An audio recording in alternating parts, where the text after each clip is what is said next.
ದೇವರ ವಾಕ್ಯದ ಭಾಗಕ್ಕಾಗಿ ನಾವು ಹೋಗೋಣ. ಪುನರುತ್ಥಾನ. ಯೇಸು ಕಲ್ವಾರಿ ಶಿಲುವೆ ಮೇಲೆ ತನ್ನ ರಕ್ತವನ್ನು ಸುರಿಸಿ ತನ್ನ ಪ್ರಾಣವನ್ನು ಕೊಡುವಾಗ ಎಲ್ಲ ತೀರಿತು, ಎಲ್ಲ முடிந்ததென்று ஏழாவது வார்த்தை அவர் சொன்னார். அல்லேலூயா. எல்லாம் முடிந்தது அப்படின்னு பார்த்தா எல்லா பழைய ஏற்பாடின் கட்டளைகளை பிதா கொடுத்த அந்த கட்டளைகள் எல்லாம் நிறைவேற்றி ஒரே பலியின் மூலியமா பாவிகளாக இருந்த ஜனங்களை பரிசுத்தமாக்கி அந்த இரத்தத்தால நீதிமானாக்கி, அல்லேலூயா, பிள்ளைகளாக அதிகாரத்தை அவர் நம்புதல் மூலியமா வாங்கி கொடுத்து எல்லாம் முடிச்சுட்டேன். ஆமென். பரலோகத்துக்கு பாவம் என்ற பட்டத்தை பெற்றவர்கள் பிரவேசிக்க முடியாத ஒரு இடத்துக்கு பாவி என்ற ஒரு திரையை ஆண்டவர் இரண்டாக கிழித்து சிலுவையின் மூலியமா அந்த பரலோகத்துக்கு பிரவேசிக்க வழியை அவர் மரணத்தின் மூலியமா நமக்கு என்ன பண்ணார்? ஏற்படுத்தி கொடுத்தார். ஹல்லேலூயா. அந்த ரத்தத்தினால எவ்வளவு புண்ணியம் நமக்கு. இயேசு சிந்தின அந்த ரத்தத்தால எவ்வளவு நல்ல விஷயங்கள் நமக்கு நடந்திருக்குது என்று நாம் 2-3 வாரமா வேதத்திலிருந்து பார்த்து கொண்டு வரோம். ஹல்லேலூயா. ஆமென். விசுவாசிக்கிறீங்களா? சரி.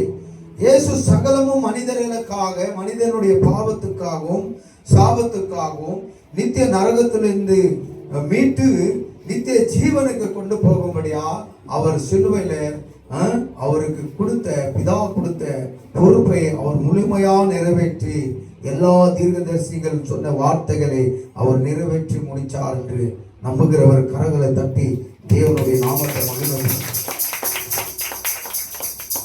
அதனால தேவன் மரித்தார், அவரை கல்லறைக்குள்ள அடக்கம் பண்ணார்கள். ஆனா அவர் சொன்ன வார்த்தையின் போலவே 3ஆம் நாள் உயிர் தெழுந்து வந்தார். ஆமென். அல்லேலூயா. அப்படின்னா புனருஸ்தானம், உயிர் தெழுதல் கொள்வது. ஆமென்.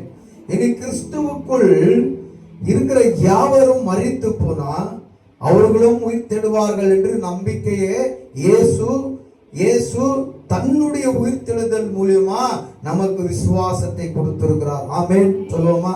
அல்லேலூயா. எஜனா ಡೈರಿಗಳು ತಂದಿದ್ದೀರಾ? ವಾಕ್ಯನ ಬರೆದಿಟ್ಟುಕೊಳ್ಳಕ್ಕೆ ಎಷ್ಟನ ಡೈರಿಗಳು ತಂದಿದ್ದೀರಾ? ನೀನ್ ತಂದಿಲ್ಲಪ್ಪ, ಡೈರಿ ತಂದಿಲ್ಲ. ನೀನ್ ತಂದಿಲ್ವಾ? ನಿಮ್ದೇನೆ ಬೈಬಲ್. ಹೌದು, ನೀನ್ ತಂದಿಲ್ಲ ಡೈರಿ. ಓ, ನೀನ್ ಕ್ಯಾಮ್ರಾಮನ್. ನೀನ್ ಅಲ್ಲೋಗ್ಬಿಡು, ಸ್ವಾಮಿ ನಾನು ಕ್ಯಾಮ್ರಾ ರೆಕಾರ್ಡ್ ಮಾಡ್ತಾ ಇದ್ದೀನಿ ಅಂದ್ರೆ ಡೋರ್ ತೆಗೆಯಲ್ಲ. ಅದನ್ನ ಚಿತ್ತದ ಪ್ರಕಾರ ನಡೆದು ಹೋಗುವನೇ ಡೋರ್ ತೆಗೆಯೋದು. ನಿಂದೇನಿ ಡೈರಿ. ಬರೋವಾರ ನಮ್ಮ ಮತ್ತೆ ಬೈಯಲ್ಲ. ಮತ್ತೆ ಬೈಸ್ಕೊಳ್ಬೇಕಂದ್ರೆ ಬರೋವಾರ ನಿಮ್ ಕೈಲಿ ಒಂದು ಡೈರಿ ಒಂದು ತೆಗಿರ್ಬೇಕು. ಏನಿರ್ಬೇಕು? ಆದಿ ಅಪೊಸ್ತಲರ ಕಾಲದಲ್ಲಿ ಪ್ರಸಂಗ ಮಾಡುವಾಗ, ಅವಾಗ ಯಾವ ಟೆಕ್ನಾಲಜಿ ಇದ್ದಿಲ್ಲ. ಪ್ರಸಂಗ ಮಾಡುವಾಗ ಕೊರಿಯಂತ ಜನಗಳು ಅವ್ರು ಮಾಡುವಂತ ಪ್ರಸಂಗವನ್ನು, ಬೈಬಲ್ ವಾಕ್ಯವನ್ನು ಬರೆದಿಟ್ಕೊಂಡು ಮನೆಗೆ ಹೋಗಿ ಸರ್ಚ್ ಮಾಡ್ತಾ ಇದ್ರಂತೆ. ಆ ಪಾಸ್ಟರ್ ಹೇಳಿದ್ದು ನಿಜಾನಾ? ಬೈಬಲ್ ಅಲ್ಲಿ ಇದೆಯಾ? ಹಲ್ಲೆಲೂಯಾ. ವಾಕ್ಯಕ್ಕೆ ಬೆಲೆ ಇದೆ. ಮುತ್ತುಕ್ಕೆ ಹೋಲಿಕೆ ಮಾಡ್ತಾರೆ, ವಜ್ರಕ್ಕೆ ಹೋಲಿಕೆ ಮಾಡ್ತಾರೆ. ದೇವರು ಬರುವಂತ ವಾಕ್ಯಗಳನ್ನು ನಾವು ಹಿಡಿದಿಟ್ಕೊಳ್ಬೇಕು. ஒவ்வொரு வார்த்தையை நாமும் விட்டுறக்கூடாது. நான் போற மீட்டிங்கு உக்கார மாட்டீங்க, எல்லாம் நோவு வந்துடும், காலெல்லாம் வீங்கிடும். 3 ஹவர் உக்காரணும். 3 ஹவர் ஒரு சப்ஜெக்ட், ஒரு செமினாருக்கு 3 ஹவர் உக்காரணும். 1 ஹவர் 2 பாஸ்டர் வந்து மெசேஜ் கொடுத்துட்டு போயிடுவாங்க. half an hour. ஒரு பாஸ்டர் ஒண்டி 2 ஹவர் கொடுக்குவார். உக்காரணும். ஏச்சு போற மாதிரி இல்லை. ஒரு வார்த்தையோட தூக்கம் அடிக்கும். அப்போ கூட ஒரு வார்த்தை விட மாட்டேன் நான். அல்லேலூயா. என் டைரியில பார்த்தா அவ்வளோ வார்த்தை இருக்கும். ஒரு வார்த்தையும் மிஸ் பண்ண மாட்டேன். தூங்கிட்டு கிறுக்கி வேற விட்டுக்குவேன். நான் பேண்ட் மேலாம் கிறுக்கி தூக்கம் அடிக்கும். நான் 5 மணிக்கு ஒரு சர்வீஸ் போகணும். திரும்ப 9:30 மணிலேருந்து 1:30 மணிக்கு ஒரு சர்வீஸ், திரும்ப 5லேருந்து 8 மணிக்கு ஒரு சர்வீஸ். அந்த மாதிரி 2 நாள் நாங்கள் போகிறது எங்களுக்கு 2:30 மணிக்கு எழுந்து போவோம் மைசூருக்கு. தூக்கமே ஒரு நாள் இருக்காது. தூக்கத்தில் கூட கர்த்தருடைய வார்த்தைக்கு நாங்கள் செவி கொடுக்கிறோம். ஆமென். வார்த்தையை பயபக்தியா வருகிற ஒவ்வொரு வார்த்தையும் நம்ம கேட்ச் பண்ணி அதை வச்சுக்கின்னு என்ன பண்றோம்? வார்த்தையில ஜீவன் ಉಂಟು. ಆಮೇನ್. ಆದದனால ಬರವಾರ ಬೈಬಲ್ ಓಡ ಬರಬೇಕು. ಫೋನ್ ಅಲ್ಲ ನೀವೇನ್ ಮಾಡ್ಬೇಕು? ಒಳಗಡೆ ಬಂದ್ರೆ ಸ್ವಿಚ್ ಆಫ್ ಮಾಡಿಲ್ಲ ಅಂದ್ರೂ ಪರವಾಗಿಲ್ಲ, ಸೈಲೆಂಟ್ ಅಲ್ಲಿ ಹಾಕಿ ಒಂದ್ ಕಡೆ ಇಟ್ಬಿಡ್ರಿ. ಎಮರ್ಜೆನ್ಸಿ ಕಾಲ್ ಬಂದ್ರೆ ಮಾತಾಡ್ರಿ, ಪರವಾಗಿಲ್ಲ, ಸೈಲೆಂಟ್ ಆಗಕ್ಕೆ ಬಿಡ್ರಿ. ಏನಾದ್ರೂ ಎಮರ್ಜೆನ್ಸಿ ಕಾಲ್ ಬರ್ಬೋದು, ಅದರಿಂದ ಹೇಳ್ತಾ ಇದ್ದೀನಿ. ಕೊಡುವ ಒಂದೊಂದು ವಾಕ್ಯವು ಏನ್ ಮಾಡ್ಬೇಕು? ನೀವು ಟೈಮೇ ಹೋಗ್ಬಿಡಿ, ಬರ್ದಿಟ್ಕೊಬೇಕು. ಏನ್ ಮಾಡ್ಬೇಕು?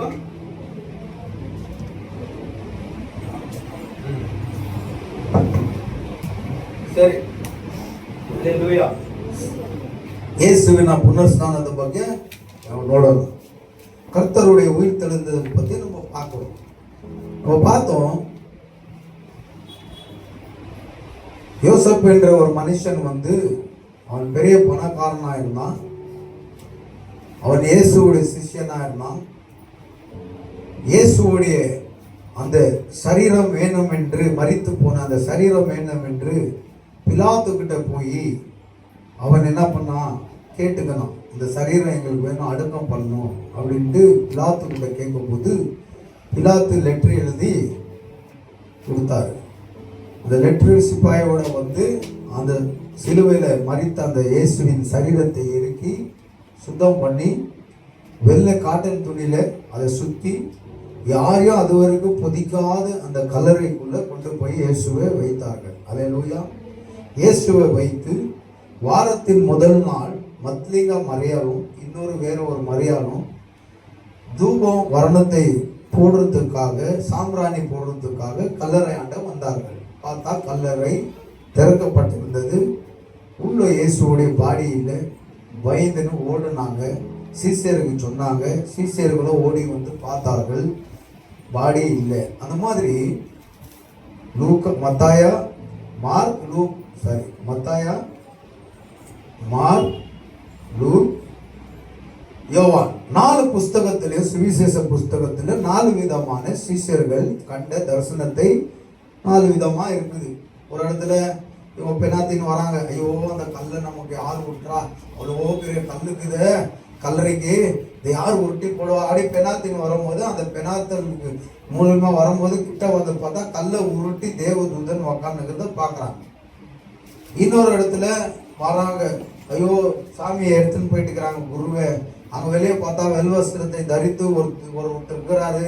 அவர் தோட்டக்காரன்னு நினச்சிக்கிறா இந்த அம்மா. நினச்சிக்கும் போது, சுவாமி எங்க ஐயாவை யாருன்னா தூக்கிட்டு போனது பார்த்தீங்களா அப்படின்ட்டு கேட்கும் போது, மரியாதை அப்படின்னும் போது அவர் தான் அன்பா அந்த வார்த்தையை பயன்படுத்தி பேசுவார். இது சொன்ன உடனே இவன் கண்டுபிடிச்சிட்டா, இயேசு ஒருத்தர் தான் அப்படி பேசுவார். இவரு இயேசு தான், குருவே ரபி அப்படின்னும் போது குருவே, அங்க ஒரு வார்த்தை நடக்குது. இப்போ உயிர் தெளிந்து ஆயிடுச்சு. ஆனா இயேசு மரித்து போறதுக்கு முன்பதாகவே மத்தாயா 17ஆம் அதிகாரம் 22வது வசனத்திலிருந்து 23 வசனத்தை நம்ம படிக்கிறோம். படிங்க.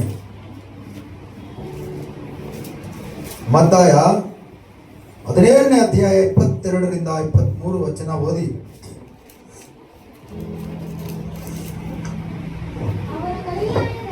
ಅವರು ಗಲಿಲಾಯದಲ್ಲಿ ಅವೇನಾ ಯೇಸು ಸ್ವಾಮಿ ಇನ್ನೂ சிலுவையை பாட அனுபவிக்கிறதுக்கு முன்பதாக அவர்கள் கூட்டமா கூடிக்கொண்டு இருக்கும்போது இயேசு அவர்களுக்கு மனுஷகுமாரன் மனுஷர்களுடைய கைக்கு ஒப்பிடப்படுவார், அவர்கள் அவரை கொல்வார் என்று இயேசு சிலுவையின் மரணத்துக்கு முன்பதாகவே, சிலுவையின் பாடுக்கு முன்பதாகவே அவர் கண்ட தரிசனத்தை சீஷர்களுக்கு சொல்றார். மனுஷகுமாரன் மனுஷர் கைகளுக்கு பிடிக்கப்படுவார், அவர்கள் அந்த மனுஷகுமாரனை இம்சை கொடுத்து அடித்து தண்டனை கொடுப்பார்கள் அப்படின்ட்டு ஏற்கனவே சீஷர் இடத்துல இயேசு சொல்றார். போதி இஷ்டனா பாருங்க. இப்ப சொல்றார், தண்டனை அனுபவிச்சு செத்து 3வது நாள் அந்த மனுஷகுமாரன் அப்படின்னா இயேசுவை குறித்து சொல்றாரு. அந்த மனுஷகுமாரன் செத்து தண்டனை அனுபவிச்சு செத்து 3வது நாள் உயிரோடு எழுந்து வருவார். ஆமென். அஷ்டேனா அதை கேட்டு அவர்கள் ரொம்ப வெசனப்பட்டார்கள். ஆனா இயேசு சொன்னார், நான் மரித்து போகிறேன் என்றால் 3வது நாள் என்ன பண்றேன், உயிரோடு எழுந்து வரேன். ஆமென். அல்லேலூயா. இந்த வார்த்தையை இயேசு 3 புஸ்தகத்திலே சொன்னார். மத்தாயா, மார்க்கு, லூக்கால 3 சுவிசேஷ புஸ்தகத்திலும் இந்த ஒரே வார்த்தையை 3 முறை சீஷர்களுக்கு சொன்னார். நான் தண்டனைக்குள்ள உட்படுகிறேன், என்னை அடிப்பார்கள், இம்சிப்பார்கள், கொல்லுவார்கள், ஆனால் நான் 3வது நாள்ல உயிர் தெழுந்து வருவேன் வருவேன் வருவேன் என்று 3 முறை சீஷர்களுக்கு 3 புஸ்தகத்திலும் இயேசு தெளிவா சொன்னார். ஆனா சீஷர்களோட ஆண் சீஷர்களோட பெண் சீஷர்களும் இருந்தார்கள். யாரு? மத்லேகா மரியா, அந்த இன்னொரு மரியா, மார்த்தாள், இவர்கள்லாம் இருந்தாங்க. இவங்களுக்கு முன்னாடி தான் இயேசு சொன்னார், நான் மரித்து போறேன், 3ஆம் நாள் உயிர் தெழுந்து வர போகிறேன். ஆனா இங்க கல்லறை கிட்ட யாரை தேடுறாங்க? சொல்லும் போது லேடிஸ் கூட இருந்தாங்க, மறந்துட்டு கல்லறை கிட்ட தேடிக்கிறாங்க. ஐயோ, கல்லறை திறக்கப்படுகிறது, இயேசு காணோம், இயேசு பாடி யாரோ திருடின்னு போயிட்டுக்கிறாங்க அப்படின்னு தேடுறாங்க. அல்லேலூயா, பிரைஸ் தி லார்ட். இந்த இயேசு 3வது நாள் நான் உயிரோடு எழுந்து வரேன் என்று சீஷர்கிட்ட சொன்னார்கள். ஆனா சீஷர்கள் மறந்துட்டாங்க. இந்த லேடிஸ் பார்த்துட்டு ஓடி போய் வீட்டுக்கு அங்க இருக்கிற பேதுருக்கு சொல்றாங்க, பேதுரு குரு காணும், பாடி காணும், டெட் பாடி காணும். ஓடி வரான், நானா நீயாண்டு 2 பேர் ஓடி வரான். முட்டாளுங்க, கொஞ்சம் யோசிக்க கூடாதா? சாமி சொன்னாரு 3ஆம் நாள் உயிர் தெழுந்து கலியா, அப்படின்னா நீங்க இருக்கிற ஊருக்கு நான் வரப்போகிறேன், நீங்க இருக்கிற ஊருக்கு நான் 3ஆம் நாள் உயிர் தெழுந்து வரப்போகிறேன் என்ற விஷயத்தை இவங்க மறந்துட்டாங்க. ஓடுறாங்க, நானா நீயா முந்திக்கின்னு ஓடி போய் பார்க்குறாங்க, பாடி காணும். ஆனா அவர் உயிர் தெழுந்தார் என்ற சாட்சி யார் தெரியுமா? அந்த கல்லறைக்கு காவலா போட்டிருந்த அந்த சிப்பாய்ங்க தான் சாட்சி. ஏன்னா இயேசு முதலே சொல்லியிருப்பார், நான் மரித்து உயிர் தெழுந்து வரப்போகிறேன். இந்த விஷயம் யூதர்களுக்கு, பரிசாயருக்கு, சாஸ்திரிகளுக்கு தெரிஞ்சு விஷயம் வந்துச்சு. அதனால இவங்க என்ன பண்ணாங்க, ரோம் கவர்மெண்ட் கிட்ட போய், தலைவர்கிட்ட போய், சித்தராமா கிட்ட போய், ஐயா இந்த மனுஷன் உயிரோடு இருக்கும் போது இதை இடிங்க, 3ஆம் நாள் கட்டுறேன்னு சொன்னவரு, நான் செத்து 3ஆம் நாள் உயிரோட வரேன்னு சொன்னவரு, ஒருவேளை இவரை பொதிச்சுட்டு யாருன்னா இவங்க கூட்டாலே அவருடைய பாடியை திருடின்னு போயிட்டா முதல் இருந்த கலவரத்தோடு இந்த விஷயம் பரவிச்சுன்னா 2வது கலவரம் ரொம்ப பெருசா இருக்கும். அதனால 4 காவலாளிகளை அந்த கல்லறைக்கு போடணும், சோல்ஜர் சிப்பாய்களை அனுப்ப வேண்டும் அப்படின்னு கேட்டுக்கும் போது ராஜா என்ன பண்றாரு, சித்தராமையா லெட்டர் எழுதுறாரு, முக்கியமந்திரி, போ ஆர்டர் கொடுக்குற, போ 4 பேரை கூட்டின்னு போய் நிற்க. அந்த 4 வந்த சிப்பாய் கூட எப்படா பண்றாரு, நல்லா ஃபைட்டர்ஸுங்க. ஏன்னா அவங்களை அடிச்சு போட்டு அந்த பாடியை தூக்கின்னு போற அளவுக்கு வீக்னஸ் ஆன சிப்பாய்களை போட முடியாது. ஏன்னா இந்த விஷயம் ரொம்ப பெரிய விஷயம், இந்த விஷயம் ரொம்ப பெரிய விஷயம். அதனால போட்ட சிப்பாய்கள் கூட நல்ல சோல்ஜர்கள் தான், நல்ல பயிற்சி பெற்ற சோல்ஜர்களை தான் கொடுத்தமிச்சார் அவர் ராஜா. காவலா இருந்தார்கள். தேவதூதர்கள் இறங்கி வரும்போது இடிகள் மின்னல் சத்தத்தை கேட்டு அவர்கள் விழுந்து போய் ஓடி போனார்கள் என்று பார்க்கிறோம். கல்லறை திறக்கப்பட்டது, இயேசு எழுந்து வெளியே வந்தார். இந்த சத்தத்தையும் இந்த மின்னலையும் இந்த காட்சியை பார்த்து ஓடிட்டார்கள். அவர்கள் தான் சாட்சி, இயேசு 3ஆம் நாள் உயிரோடு எழுந்து வந்தார். ஆமென், அல்லேலூயா. ஆனா சீஷர்கள் என்ன பண்ணிருக்கிறாங்க, தேடி நிற்கிறாங்க, இயேசு பாடி எங்க கொஞ்சம் கூட அவங்களுக்கு என்ன இல்லை, அறிவு இல்லை. அல்லேலூயா. அவர் சொன்னார் 3 முறை நான் உயிரோடு எழுந்து 3ஆவது நாள் கலியா ஊருக்கு நான் மறுபடியும் வரப்போகிறேன், உங்களை நான் சந்திக்க போறேன் கலியால் என்று. ஆனால் இவர்கள் அலட்சியமாக இருந்து என்ன பண்ணிட்டாங்க, அவரை தேட தொடங்கினார்கள். ஓ யாரும் பாடி பாருங்க, இப்போ கூட கல்லறை திறந்து இருக்குது. அவ்வளோ பெரிய கல்லை யார் சாதாரணமா உருட்ட முடியாது. இப்ப கூட இவங்களுக்கு அந்த விசுவாசம் வரல. இயேசு சொன்னார் எழுந்து வர என்று. நம்ம ஒரு இடத்துல வெயிட் பண்ணலான்ட்டு இவங்களே டிஸ்கஸ் கூட பண்ணல. இயேசு காணோம், பாடி காணோம் என்று தவித்து கொண்டு இருக்கிறாங்க. கன்ஃபியூஷன் ஆயிட்டு இருக்கிறாங்க. அல்லேலூயா. கன்ஃபியூஷன் ஆகி பயந்து என்ன பண்றாங்க, வீட்டுல போய் கதவை மூடி டிஸ்கஸ் பண்ணிருக்கிறாங்க. அல்லேலூயா. டிஸ்கஸ் பண்றாங்க பயந்து. ஆனா இயேசு சொன்னது போலவே தேவதூதன் சொல்றான், இயேசுவை ஏன் தேடுறீங்க? அவர் உங்களுக்கு சொல்லலையா உயிர் தெளிந்து உங்களுக்கு முன்னாடி அவர் கல்யா ஊருக்கு போய்க்கிறார், போ அங்க போய் சந்திங்க போங்க அன்று தேவதூதர்கள் சொல்லி அனுப்புறார். அல்லேலூயா. இயேசு உயிர் தெளிந்த பிறகு லூக்கா 24 அதிகாரம் எடுத்துக்கொள்ளுங்க. லூக்கா 24:16.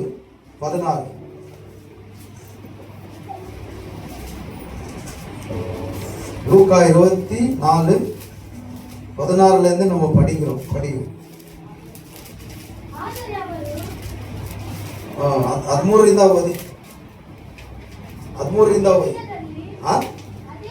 ಅದೇ ದಿನದಲ್ಲಿ ಶಿಷ್ಯರಲ್ಲಿ ಇಬ್ಬರು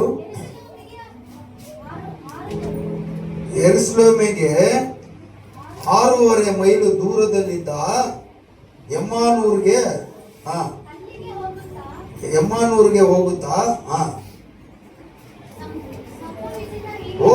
ಹೋಗುತ್ತಾ ಸಂಭವಿಸಿದ ಈ ಎಲ್ಲಾ ಕಾರ್ಯಗಳ ವಿಷಯವಾಗಿ ಸಂಭಾಷಣೆ ಮಾಡುತ್ತಿದ್ದರು. ಆಮೇನ್. எம்மானூர் என்ற ஒரு ஊர், அது எருசலேமிலிருந்து 6 மைல் தூரமா இருக்கிறது. இவங்க அங்க போகும்போது நடந்த விஷயங்களை இவங்களே டிஸ்கஸ் பண்ணின்னு என்ன இருக்கும், சுவாமி இது பாடியை காணுமே, யார் எடுத்துன்னு போயிருப்பா, என்ன பண்ணிருப்பாங்க என்று இவங்களே குசு குசுன்னு பேசிக்கின்னு இவங்க என்ன பண்றாங்க, பயணம் பண்ணி கொண்டு இருக்கிறாங்க.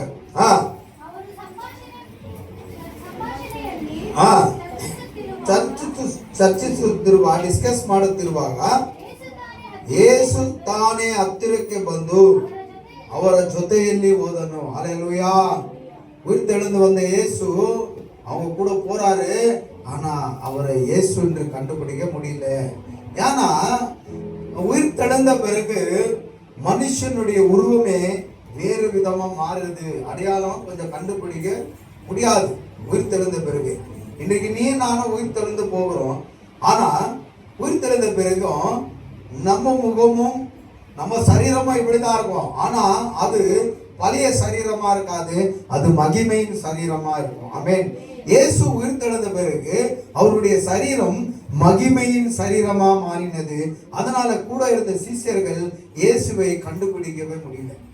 இன்னைக்கு இயேசுக்குள்ள கிறிஸ்துக்குள்ள நீ நானும் மரித்து போனாலோ மகிமையின் சரீரத்துல அதே முகத்துல நானும் நீங்க இருக்க போகிறோம். ஆமென்.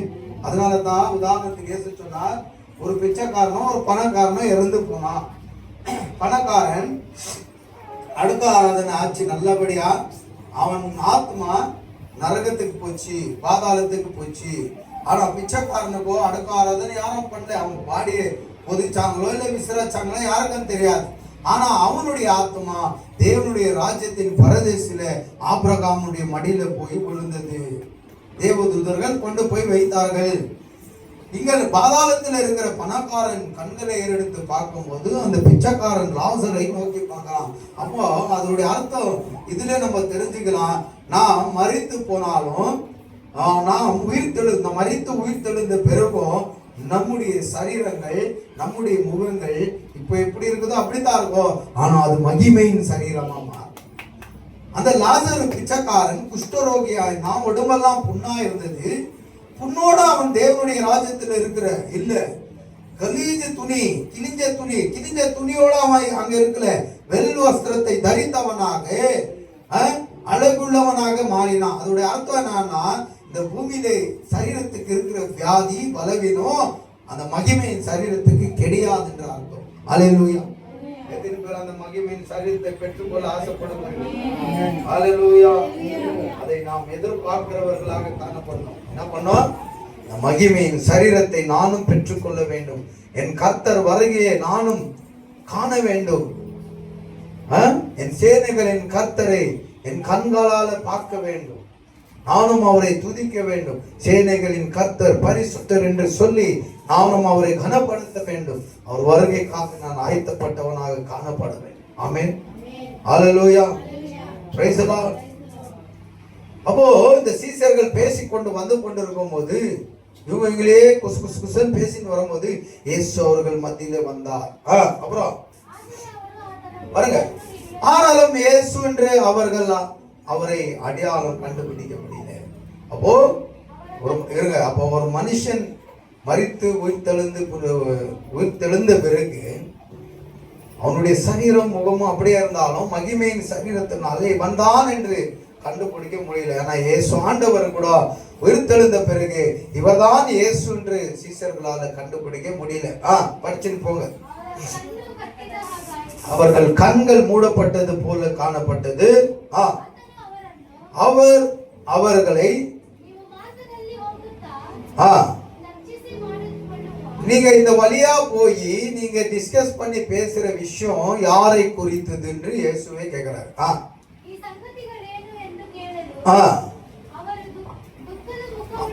அவர்கள் வேதனைப்பட்ட முகமுள்ளவர்களாக காணப்பட்டு அவருக்குள்ள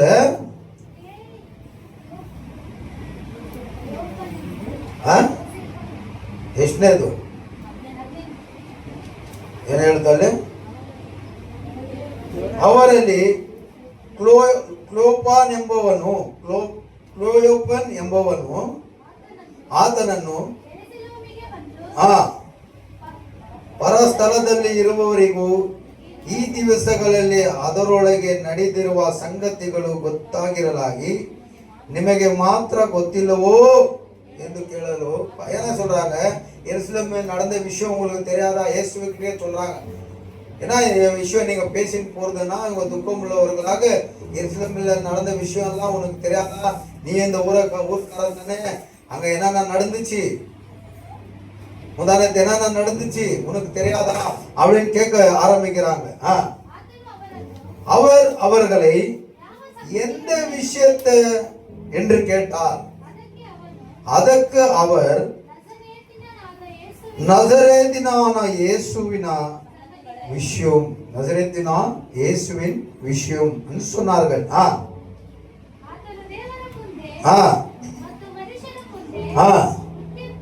ಕೃತ್ಯದಲ್ಲಿಯೂ ಮಾತಿನಲ್ಲಿಯೂ ಸಮರ್ಥನಾದ பிரவாதியாகித்தனு. இயேசு பத்தி அவங்களுக்கே சொன்னாங்க, இயேசு எப்படின்ட்டு தேவனுக்குள்ளவும் தீர்க்கதரிசிக்குள்ளவும் அவர் என்னவா இருந்தாராம், வார்த்தை பேசுகிற வார்த்தையிலும் அவர் தேறினவராக இருந்தார் என்று இயேசுக்கு சொல்றாங்க.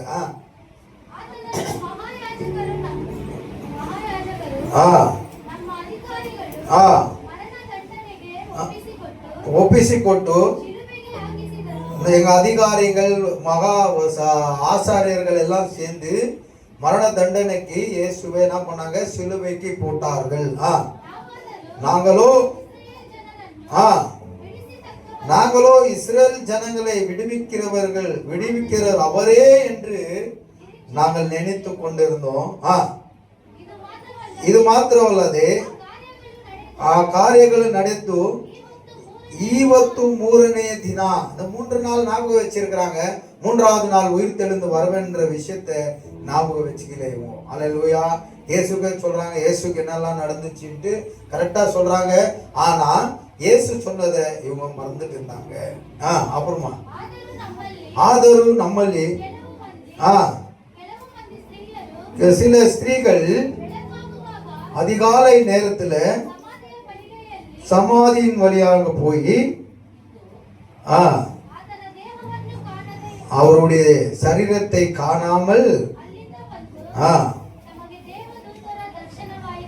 அங்கத்துல இருந்து வந்து எங்களுக்கு தேவதூதனுடைய தரிசனம் ஆயிடுச்சு என்று அவர் உயிரோடு இருக்கிறார் என்று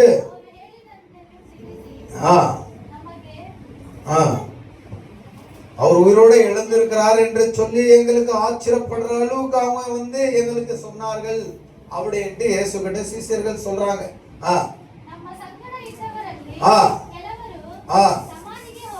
ಸಮಾಧಿಗೆ ಹೋಗಿ ಆ ಸ್ತ್ರೀಯರು ಹೇಳಿದ ಪ್ರಕಾರವೇ ಕಂಡರು, ಆತನನ್ನು ಮಾತ್ರ ಕಾಣಲಿಲ್ಲ ಎಂದು ಹೇಳಿದರು. ಅವನು ಅವರಿಗೆ, ಎಲ್ಲ ಬುದ್ಧಿ ಇಲ್ಲದವರೇ, ಪ್ರವಾದಿಗಳು ಎಲ್ಲವನ್ನು ನಂಬುವುದರಲ್ಲಿ ಮಂದ ಹೃದಯದವರೇ, ಕ್ರಿಸ್ತನ ಇಂಥ ಶ್ರಮೆಗಳನ್ನು ಅನುಭವಿಸಿ ತನ್ನ ಮಹಿಮಾ ಪದವಿಗೆ ಸೇರುವ ಅಗತ್ಯವಾಗಿತ್ತಲ್ಲವೇ ಎಂದು ಹೇಳಿ ಮೋಶೆ ಮತ್ತು ಎಲ್ಲಾ ಪ್ರವಾದಿಗಳ ಗ್ರಂಥಗಳು ಮೊದಲುಗೊಂಡು ಸಮಸ್ತ ಗ್ರಂಥಗಳಲ್ಲಿ ತನ್ನ ವಿಷಯವಾಗಿ ಸೂಚನೆಗಳನ್ನು ಅವರಿಗೆ ವಿವರಿಸಿದನು. ಬುದ್ಧಿಯಿಲ್ಲದ ಗಲಾತ್ಯ ಏನದೆ புத்தியில்லாத இருக்கிறீங்களே, தீர்க்கதரிசிகள் சொன்னது, மோசேயுடைய அந்த நியாய பிரமாணத்தில் சொல்லப்பட்ட விஷயங்கள் எல்லாம் மறந்துட்டீங்களா? அந்த இயேசுவை கொல்லுவார்கள், இயேசு 3ஆம் நாள் உயிரோடு எழுந்து வருவார்கள் என்று சொன்ன விஷயத்தெல்லாம் நீங்க மறந்து போயிட்டீங்களா?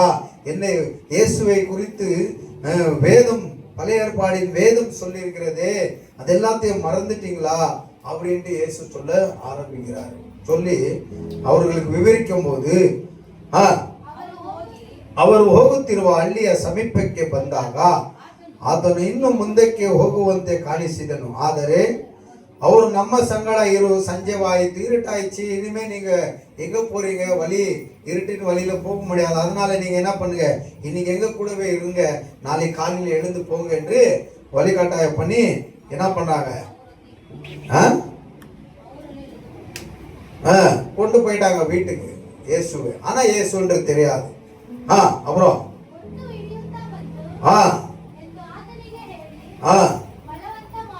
ಬಲವಂತ ಮಾಡಲು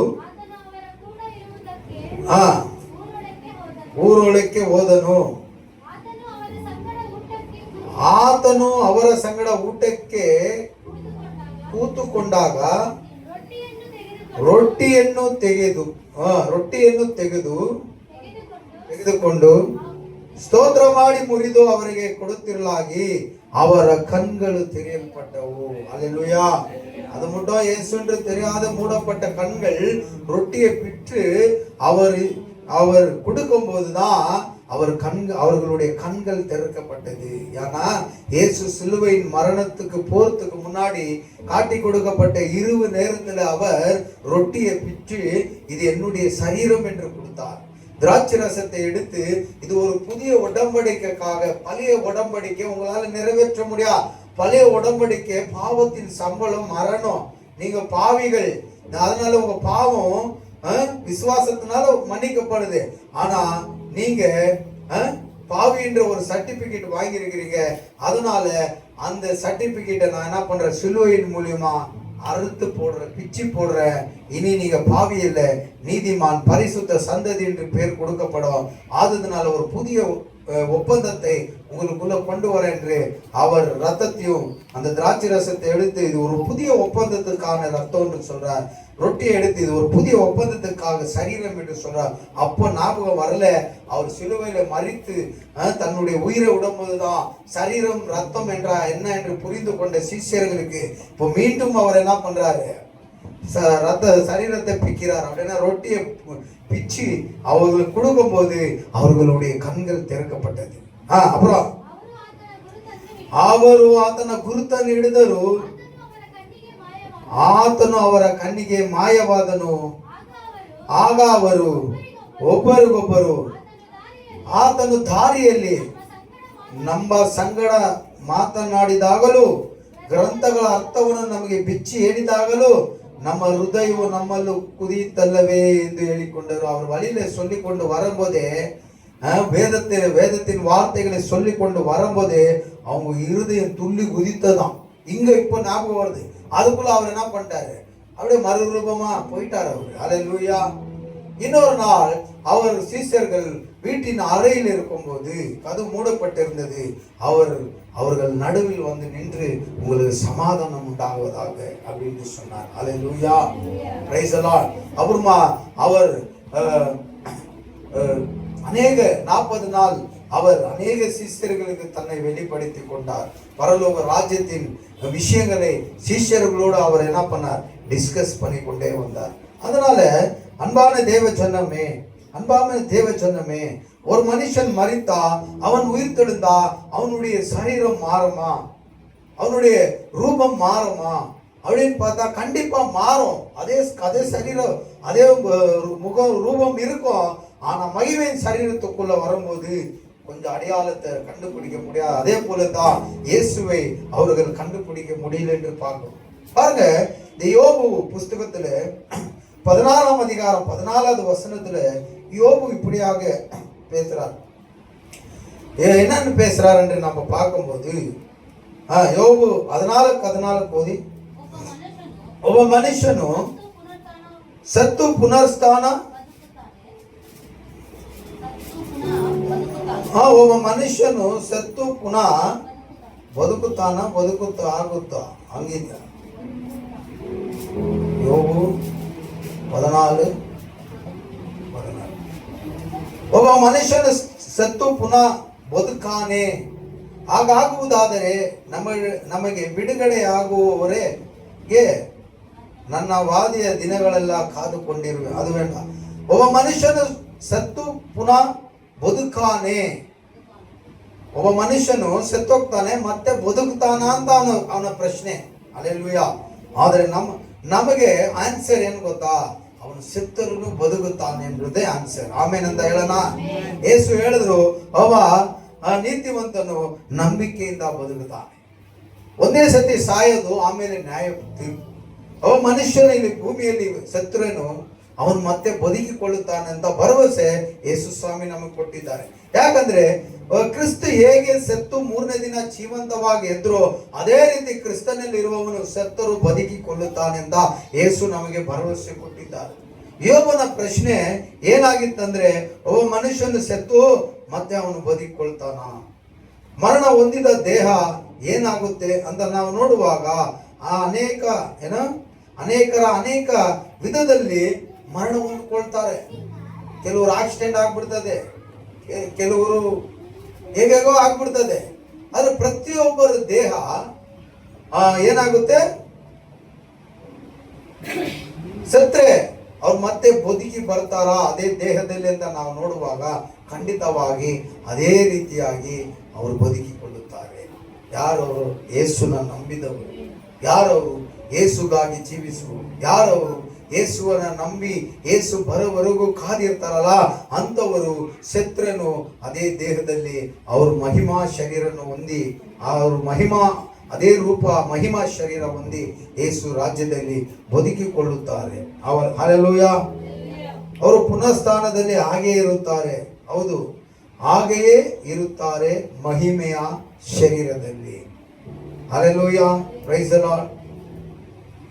ನೋಡೋಣ, ಹೇಗೆ ಒಬ್ಬ ಮನುಷ್ಯನು ಸತ್ತರೆ ಹೇಗೆ ಆ ಮನುಷ್ಯನಿಗೆ ಕ್ರಿಸ್ತ ನಮಗೆ ದಾರಿ. ನಾನೇ ಸತ್ಯ, ನಾನೇ ಮಾರ್ಗ. ಮಾರ್ಗ ಅಂದ್ರೆ ಏನು? ದಾರಿ. ನಾನೇ ಸತ್ಯ, ನಾನೇ ದಾರಿ, ನನ್ನ ದಾರಿಯಲ್ಲಿ ಬರುವವನಿಗೆ ಜೀವ. ಹಂಗಂದ್ರೆ ನನ್ನ ದಾರಿಯಲ್ಲಿ ಬರುವನು ಸತ್ರೇನು ಅವನಿಗೆ ಪುನರ್ಸ್ಥಾನ ಜೀವ ಸಿಕ್ಕುತ್ತೆ ಅಂತ ಭರವಸೆ ಯೇಸು ಕೊಟ್ಟಿದ್ದಾರೆ. ಹಲ್ಲೆಲೂಯ. 1 ಕೊರಿಂಥರ್ 15ನೇ ಅಧ್ಯಾಯದಲ್ಲಿ 12ನೇ ವಚನದಿಂದ ನಾವು ಗಮನಿಸೋಣ ಹೇಗೆ ಪುನರ್ಸ್ಥಾನ.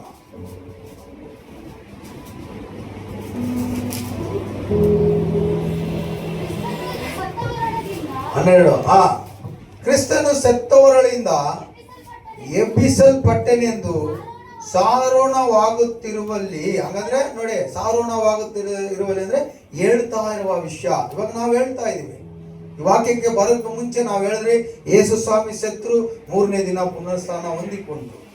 ಅದೇ ರೀತಿ ಕ್ರಿಸ್ತನು ಸತ್ತೋಳಿಂದ ಎಬ್ಬಿಸಲ್ಪಟ್ಟನೆಂದು ಸಾರೋಣವಾಗುತ್ತಿರುವಲ್ಲಿ ನಮ್ಮೊಳಗೆ ಎಲ್ಲ ಚೆನ್ನಾಗಿ ಓದ್ಬೇಕು. ನಿಮ್ಮೊಳಗೆ ಕೆಲವರು ಸತ್ತವರಿಗೆ ಪುನರ್ಸ್ಥಾನವೇ ಇಲ್ಲವೆಂದು ಹೇಳುವುದು ಹೇಗೆ? ಕೆಲವರು ಹೇಳೋದು ಆರಂಭಿಸ್ತಾರೆ. ಆಗಿನ ಕಾಲದಲ್ಲಿ ಯೇಸು ಸತ್ತು 3ನೇ ದಿನ ಜೀವಂತವಾಗಿ ಎದ್ದು ಬಂದಿಲ್ಲ ಅಂತ ಕೆಲವರು, ಯೇಸುಗೆ ಆಪೋಸಿಟ್ ವಿರೋಧಿಗಳು. ಆ ಬಾಡಿನ ಯಾರೋ ಕದ್ಕೊಂಡು ಹೋಗ್ಬಿಟ್ಟು, ದೇಹನ ಕದ್ಕೊಂಡು ಹೋಗಿ ಮುಚ್ಚಿಕ್ಬಿಟ್ಟು ಯೇಸು ಪುನರ್ಸ್ಥಾನ ಹೊಂದಿದಾರಂತ ಎಲ್ಲರನ್ನ ನಂಬಿಸಿ ಯೇಸುನ ಹಿಂದೆ ಕಳಿಸ್ಬೇಕಂತ ಈ ಜನ ಪ್ಲಾನ್ ಮಾಡ್ತಾ ಇದ್ದಾರೆ. ಹೆಂಗಂದ್ರೆ ಆ ಯೇಸು ಮಶಾನ ಕಲ್ಲು ತೆಗೆದು ಅವರು ಸಿಡಿಲಿನಿಂದ ಮಿಂಚಿನಿಂದ ಕೆಳಗಡೆ ಬಿದ್ದು ಓಡೋದ್ರಲ್ಲ, ಅವ್ರನ್ನ ಏನ್ ಮಾಡ್ಬಿಟ್ಟಿದ್ರು, ಯಾಜಕ ಪರಿಸಾಯರು ಶಾಸ್ತ್ರಿಗಳೆಲ್ಲ ಸೇರಿ ಕಾಸು ಕೊಟ್ಬಿಟ್ಟು ನೀವು ಯಾರಿಗೂ ಈ ವಿಷಯ ಹೇಳ್ಬಾರ್ದು. ಏನ್ ಹೇಳ್ಬೇಕು ಗೊತ್ತಾ, ನಮ್ಮನ್ನ ಹೊಡೆದು ಬಿಸಾಕ್ಬಿಟ್ಟು ಏಸಿನ ಬಾಡಿ ತಕೊಂಡು ಹೋಗ್ಬಿಟ್ರು ಅಂತ ನೀವು ಹೇಳ್ಬೇಕು, ಇಲ್ಲಾಂದ್ರೆ ನಿಮ್ನ ಕೊಂದು ಬಿಡ್ತೀನಿ ಅಂತ ಅವ್ರಿಗೆ ಹೇಳ್ಕೊಟ್ಟು ದುಡ್ಡು ಕೊಟ್ಟು ಕವರ್ ಮಾಡಿ ಇಟ್ಬಿಟ್ಟಿದ್ರು. ಅದರಿಂದ ಅವರೆಲ್ಲ ಆ ರೀತಿ ಹೇಳುವಾಗ ಕೆಲವರು ಈ ತರ ನಂಬಿದ್ರು. ಯೇಸುನ ಯಾರೋ ಬಂದು ಇವ್ರನ್ನೆಲ್ಲ ಹೊಡೆದಾಕಿ ಯೇಸುವಿನ ದೇಹ ತಕೊಂಡು ಹೋಗ್ಬಿಟ್ಟಿದ್ದಾರೆ, ಯೇಸು ಸತ್ತು ಮೂರನೇ ದಿನ ಪುನರ್ಸ್ಥಾನ ಹೊಂದ್ಕೊಂಡು ಜೀವಂತವಾಗಿ ಎದ್ದು ಬರ್ತೀನಿ ಅಂತ ಹೇಳಿದ ವಿಷಯವನ್ನು ಇವರು ಹಬ್ಬಿಸ್ತಾ ಇದ್ದಾರೆ, ಊರಲ್ಲಿ ಕಲಿಬಿಲಿ ಮಾಡ್ತಾ ಇದ್ದಾರೆ, ಎಲ್ಲರನ್ನ ಯೇಸುನ ನಂಬ ಹಾಗೆ ಈ ಶಿಷ್ಯರು ಮಾಡ್ತಾ ಇದ್ದಾರೆ ಅಂತ ಊರೆಲ್ಲ ಆಪೋಸಿಟ್ ಅಲ್ಲಿ ಇರೋರು ಹೇಳ್ಕೊಂಡ್ ಬರ್ತಾ ಇದ್ರು. ಅದನ್ನೇ ಪೌಲನು ಇಲ್ಲಿ ಹೇಳ್ತಾ ಇದ್ದಾನೆ, ಕೆಲವರು ನಿಮ್ಮೊಳಗೆ ಕೆಲವರು ಸತ್ತವರಿಗೆ ಪುನರ್ಸ್ಥಾನವೇ ಇಲ್ಲವೆಂದು ಹೇಳುವುದು ಹೇಗೆ? ಕೆಲವರು ಹಾಗೆ ಹೇಳ್ತಾ ಇದ್ರು. ಆದ್ರೆ ದೇವರ ವಾಕ್ಯ ಏನ್ ಹೇಳುತ್ತೆ?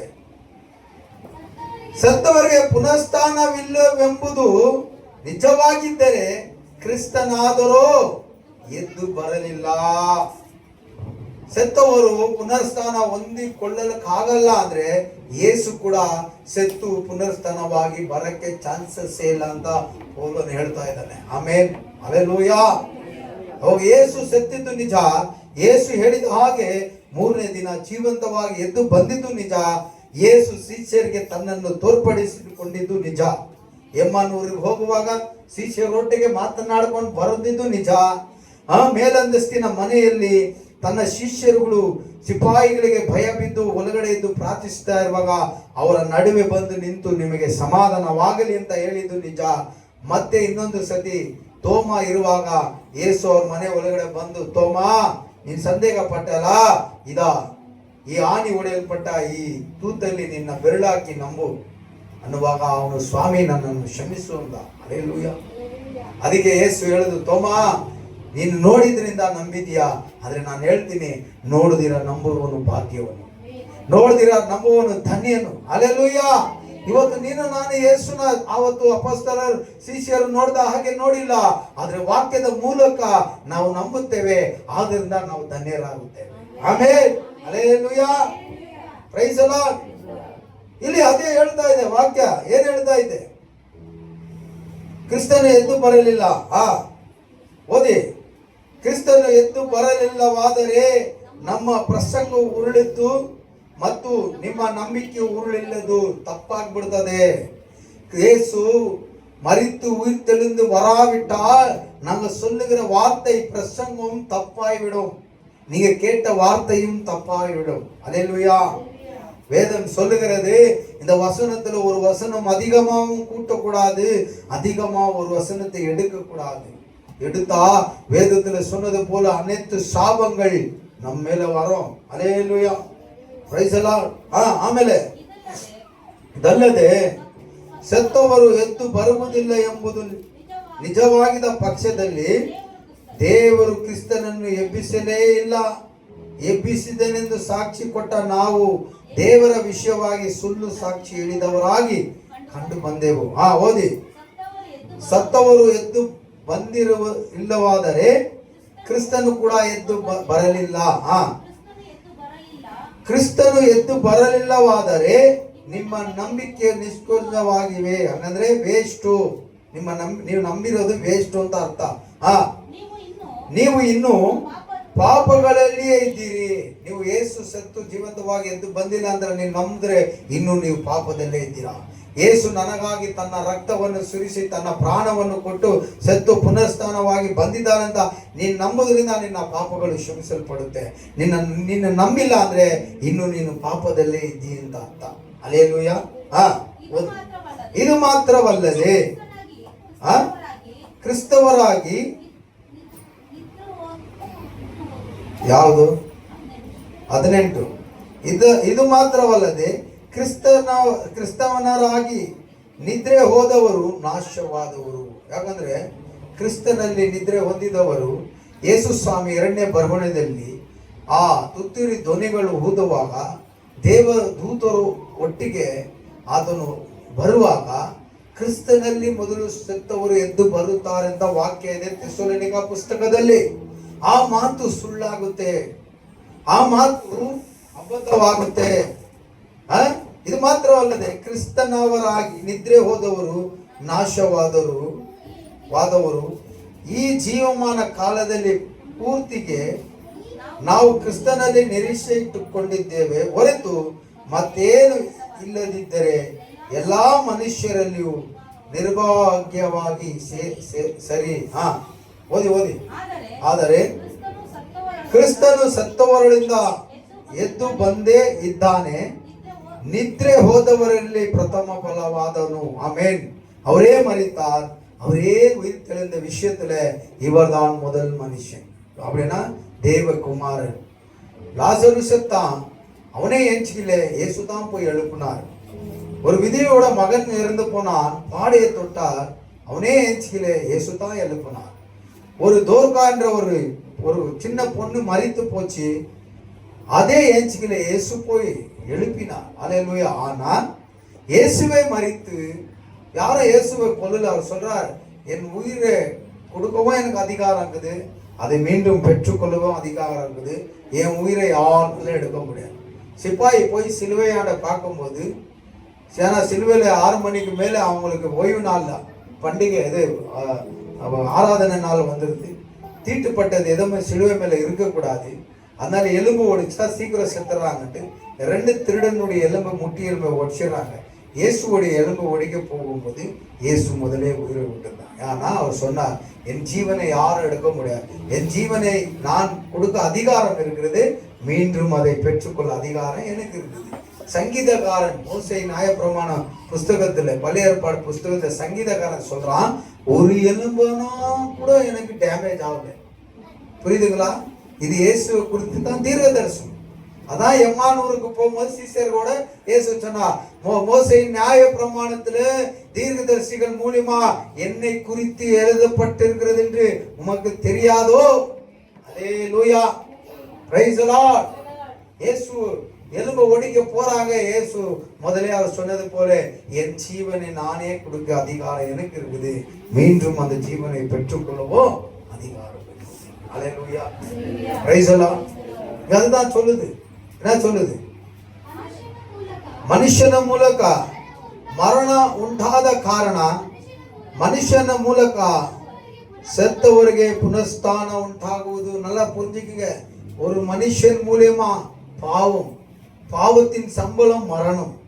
அதே 2வது மனுஷன் இயேசு கிறிஸ்து மூலியமா என்ன இருக்குது? உயிர்த்தெழுதல் இருக்கிறது. பாருங்க, அழகா சொல்லுது. மனுஷன் மூலியமா மரணம் உண்டானது, அதே இயேசு கிறிஸ்து மனுஷனா வந்தார் இல்லையா, மனுஷகுமாரன், அதே மனுஷகுமாரன் மூலமா உயிர்த்தெழுதல் இருக்கிறது. அல்லேலூயா. மனுஷ மரணத்தை கொண்டு வந்தா, ಮನುಷ್ಯಕುಮಾರನಾಗ ಬಂದ ಯೇಸು ಉಯಿರ್ತೆಳುಂದಲಿ. அப்படின்னா ಪುನರ್ಸ್ಥಾನವನ್ನು ದೇವರು ತಂದು ಕೊಟ್ಟರು. ಹಲ್ಲೆಲೂಯಾ. ಯೇಸುವನ್ನು செத்தவರಿಗೆ புனர்ஸ்தான ಇದೆ.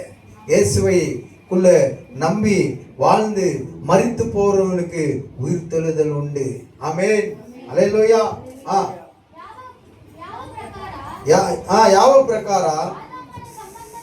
ಯಾವ ಪ್ರಕಾರ ಆದಾಮನ ಸಂಬಂಧದಿಂದ ಎಲ್ಲರೂ ಸಾಯುವವರಾದರೂ, ಅದೇ ಪ್ರಕಾರ ಕ್ರಿಸ್ತನ ಸಂಬಂಧದಿಂದ ಎಲ್ಲರೂ ಜೀವಿತರಾಗುವರು. ಆಮೆನ್ சொல்லுவோமா? அல்லேலூயா.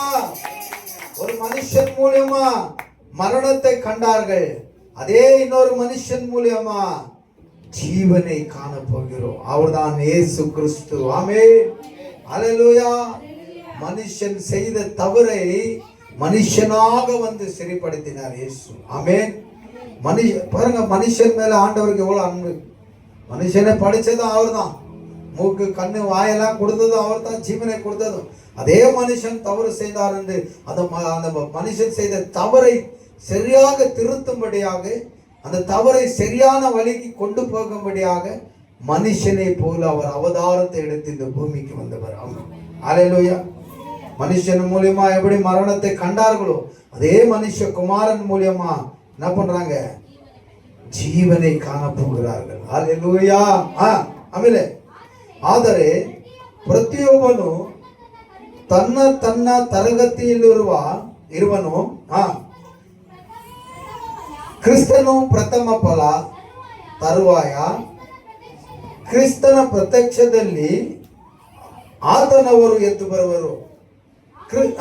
கிறிஸ்துவு முதல் பலன் அப்படின்னா அவரே மரித்து அவரே உயிர்த்தெழுந்தார். அது முதல் அவர் தான். அல்லேலூயா. நான் முதல்ல சொன்னேன், சிலர் மரித்தவர்களை இயேசு உயிரோடு எழுப்பினார். அவங்களா ஏஞ்சிக்கல, இயேசு எழுப்பினார்.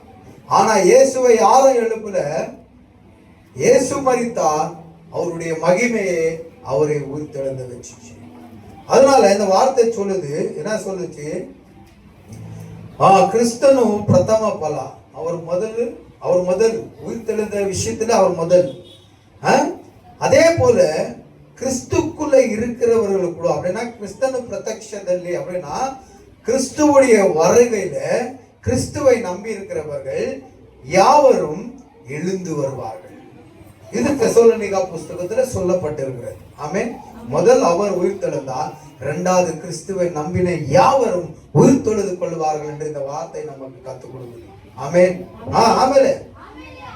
ಆಮೇಲೆ ಆತನು ಬೇರೆ ಎಲ್ಲಾ ದೊರೆತನವನ್ನು, ಎಲ್ಲಾ ಅಧಿಕಾರವನ್ನು, ಬಲವನ್ನು ನಿವೃತ್ತಿ ಮಾಡಿ ತಂದೆಯಾಗಿರುವ ದೇವರಿಗೆ ರಾಜ್ಯವನ್ನು ಒಪ್ಪಿಸಿಕೊಡುವಾಗ சமப்தி எண்டு முடிவு, உலகம் முடிவு. அல்லேலூயா. எல்லாம் அவர் இரண்டாவது வருகை வந்து எல்லாத்தையும் சரிப்படுத்த போகிறார் இயேசு. அல்லேலூயா. இயேசு சொன்னார், நான் போகிறேன், என் பிதாவின் ராஜ்யத்துல அநேக வாசஸ்தலங்கள் உண்டு. இல்ல, நான் சொல்லியிருக்க மாட்டேன். நான் போய் உங்களுக்கு அந்த இடத்துல ஒரு வாசஸ்தலத்தை ஆயத்தப்படுத்தி நான் மீண்டும் வந்து உங்களை என் இடத்துக்கு கொண்டு போகிறேன். நான் இருக்கிற இடத்துல நீங்க இருக்க வேண்டும் என்று சொன்னார். அல்லேலூயா. அந்த இரண்டாவது வருகையிலே இயேசு விட்ட பேலன்ஸ் இருக்கிற வேலையை சரி சமமா முடிச்சு கிளியர் பண்ணி முடிச்ச பிறகுதான் இந்த உலகத்தின் முடிவு. என்ன சொன்னா? வானம் பூமி அழிந்து போகும் என்று சொல்றார். அல்லேலூயா. உலகத்தின் முடிவு இயேசு இரண்டாவது வருகையில எல்லாத்தையும் சீர்படுத்தி சிறப்படுத்திட்ட பிறகு உலகத்தின் முடிவு கடைசி.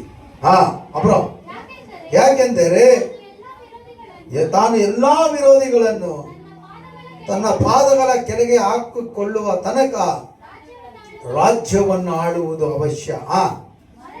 ಮರಣವು ಕಡೆ ಶತ್ರುವಾಗಿ நிறுத்தி ஆகுவது அப்படின்னா இல்லாமல் போகும். மரணம் இல்லாமல் போகும். கடைசியா மரணம் கொண்டு வந்தது யார்? பிசாசானவன் மரணத்தை ஏற்படுத்தி விட்டது அவன்தான். அல்லேலூயா. கடைசியில அந்த மரணம் என்றது இல்லாமல் போயிடும். அல்லேலூயா. அப்புறம் ದೇವರು ಸಮಸ್ತವನ್ನು ಆತನ ಪಾದಗಳ ಕೆಳಗೆ ಹಾಕಿ ಆತನಿಗೆ ಅಧೀನ ಮಾಡಿದ್ದಾನೆಂಬುದಾಗಿ ಹೇಳಿದೆಯಲ್ಲ. ಸಮಸ್ತವು ಆತನಿಗೆ ಅಧೀನ ಮಾಡಲ್ಪಟ್ಟಿದೆ ಎಂದು ಹೇಳುವಾಗ ಸಮಸ್ತವನ್ನು ಅಧೀನ ಮಾಡಿ ಕೊಟ್ಟಾತನು ಅದರಲ್ಲಿ ಸೇರಲಿಲ್ಲವೆಂಬುದು ಸ್ಪಷ್ಟವಾಗಿದೆ. ಓದಿ ಮುಂದಕ್ಕೆ. ಸಮಸ್ತವು ಆತನಿಗೆ ಅಧೀನವಾದ ಮೇಲೆ ಮಗನು ಸಮಸ್ತವನ್ನು ತನಗೆ ಅಧೀನ ಮಾಡಿ ಕೊಟ್ಟಾತನಿಗೆ ತಾನೇ ಅಧೀನನಾಗುವನು. ಹೀಗೆ ದೇವರು ಸಮಸ್ತರಲ್ಲಿಯೂ ಸಮಸ್ತವೂ ಆಗಿರುವನು. ಈ ವಾಕ್ಯ ಮೊದಲು ದಾವೀದನು ಬರೆದಿರ್ತಾನೆ. ಅನೇಕರು ದಾವೀದನಿಗೇನೆ ಅಂತ ತಿಳಿದುಕೊಂಡಿರ್ತಾರೆ. ಆದ್ರೆ ದಾವೀದನ ಬಗ್ಗೆ ಈ ಮಾತು ಹೇಳಿರಲ್ಲ, ಯೇಸು ಕ್ರಿಸ್ತನ ಬಗ್ಗೆ ಮಾತ್ರನೇ ಹೇಳಲ್ಪಟ್ಟಿರುತ್ತೆ. ಅಲ್ಲೇಲೂಯ. ಅದಕ್ಕೆ ಯೇಸು ಸ್ವಾಮಿ ಹೇಳ್ತಾರೆ, ಅಧೀನ ಮಾಡಲ್ಪಟ್ಟವನಿಗೆ ಅಧೀನನಾಗುವುದು ಅಂದರೆ ದಾವೀದನಲ್ಲ. ದಾವೀದನು ಕೊಳೆಯುವ ವ್ಯವಸ್ಥೆಯಲ್ಲಿ ಆತನು ಸತ್ತ ಉಣಿದ್ರು ಕೊಳ್ದೋಗ್ಬಿಟ್ಟ. ಆದ್ರೆ ಯೇಸು ಸತ್ರು ಪುನಃಸ್ಥಾನ ಹೊಂದಿಕೊಂಡ್ರು ಕೊಳೆಯುವ ಅವಸ್ಥೆ ಯೇಸುಗೆ ಬಂದಿಲ್ಲ. ಇದು ಯೇಸು ಕ್ರಿಸ್ತನ ಬಗ್ಗೆ ಮಾತನಾಡುವ ಪ್ರವಾದಿಗಳ ಮಾತು ಅಂತ. ಮತ್ತೆ ಇಲ್ಲಿ ಪೌಲನು ಏನ್ ಮಾಡ್ತಾನೆ, ಕನ್ಫ್ಯೂಷನ್ ಆಗ್ಬೇಡಿ, ಇದು ದೇವರ ಬಗ್ಗೆ ಮಾತನಾಡಿ ಬರುವ ವಿಷಯ ಅಂತ ಎತ್ತಿ ಹೇಳುವನಾಗಿರ್ತಾನೆ ಮಾತನ್ನು. ಆಮೇಲೆ ಸತ್ತವರಿಗೆ ಪುನರುತ್ಥಾನವಿಲ್ಲವಾದರೆ ಸತ್ತವರಿಗೋಸ್ಕರ ಏನು ಮಾಡುವವರು? ನೋಡಿ, ಕೆಲವರು ಸತ್ತವರಿಗೆ ಪುನರ್ಸ್ಥಾನನೇ ಇಲ್ಲ ಅಂದ್ರೆ ಅವಾಗ ದೀಕ್ಷಾ ಸ್ಥಾನ ಮಾಡಿಸಿಕೊಳ್ಳುವವರು ಏನ್ ಮಾಡ್ತಾರೆ? ಏನಕ್ಕೆ ದೀಕ್ಷಾಸ್ನಾನ? ಅವನ ಪಾಪಕ್ಕೆ ಸೆತ್ತು ನೀತಿಗೆ ಹುಟ್ಟುತ್ತಾನೆ ಅಂತ ದೇವ್ರ ವಾಕ್ಯ ಇರೋದು. ದೇವ್ರ ವಾಕ್ಯ மனுஷ தன்னை பாப்பಕ್ಕೆ ஞானஸ்தானத்தின் மூலமா அவனுடைய பாவத்துக்கு அவன் மரித்து அவன் உயிர் தெழுறான் என்று வேதம் சொல்லுகிறது. அப்போ ஒரு மனுஷன் உயிர் தெழுவ மாட்டான் என்று சொல்ற பட்சத்துல அவனுக்கு ஏன் ஞானஸ்தானம்? ஏன் வேணும் ஞானஸ்தானம்? அப்போ உயிர் தெழுதல் இருக்குது, அவன் பாவத்துக்கு மறுத்து போறான். ஞானஸ்தானம் மூலமா பழைய வாழ்க்கைக்கு அவன் செத்து போறான், புது வாழ்க்கைக்கு அவன் பிறந்து வரான் என்றுதான் அந்த ஞானஸ்தானத்தின் அடையாளத்தை கர்த்தர் கொண்டு வந்தார். அல்லேலூயா, பிரைஸ் தி லார்ட். பழைய ஏற்பாடுல சுன்னத் என்ற ஒரு விஷயம் இருந்தது. தன் சரீரத்தை அவன் காயப்படுத்திக்கணும், வலி ரத்தத்தை சிந்தணும். ஆனா இயேசு புதிய ஏற்பாடுல சுன்னத் என்றதை மாத்திட்டாரு. எப்படி? ஞானஸ்தானத்தின் மூலியமா. நீ ரத்தம் சிந்தாத, உன் சரீரத்தை காயப்படுத்திக்காத, உன் வலி வேதனை அனுபவிக்காத, நான் ரத்தத்தை சிந்துகிறேன், என் சரீரத்தை உனக்காக காயப்படுத்திக் கொள்ளுகிறேன். வேதம் சொல்லுகிறது ஏசாயா 53, அவர் வாங்கின ஒவ்வொரு அடிகளால நீ சுகம் பெற்றுக்கொண்டே, அவர் தழும்புகளால நீ சுகம் பெற்றுக்கொண்டே.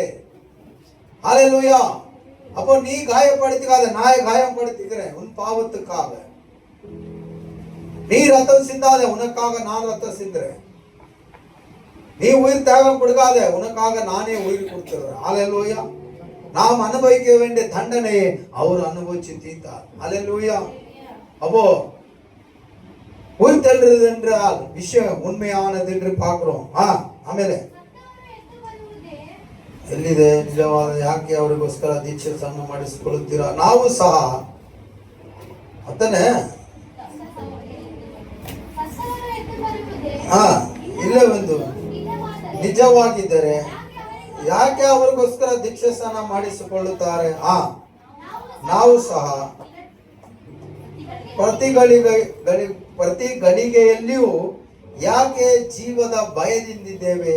ಸಹೋದರರೇ, ನಮ್ಮ ಕರ್ತನಾದ ಯೇಸು ಕ್ರಿಸ್ತುವಿನಲ್ಲಿ ನಿಮ್ಮನ್ನು ಕುರಿತು ನನಗಿರುವ ಎಚ್ಚರದ ಮೇಲೆ ಆಣೆ ಇಟ್ಟು ನಾನು ದಿನಾಲು ಸಾಯುತ್ತಲಿದ್ದೇನೆ ಎಂದು ಹೇಳುತ್ತೇನೆ.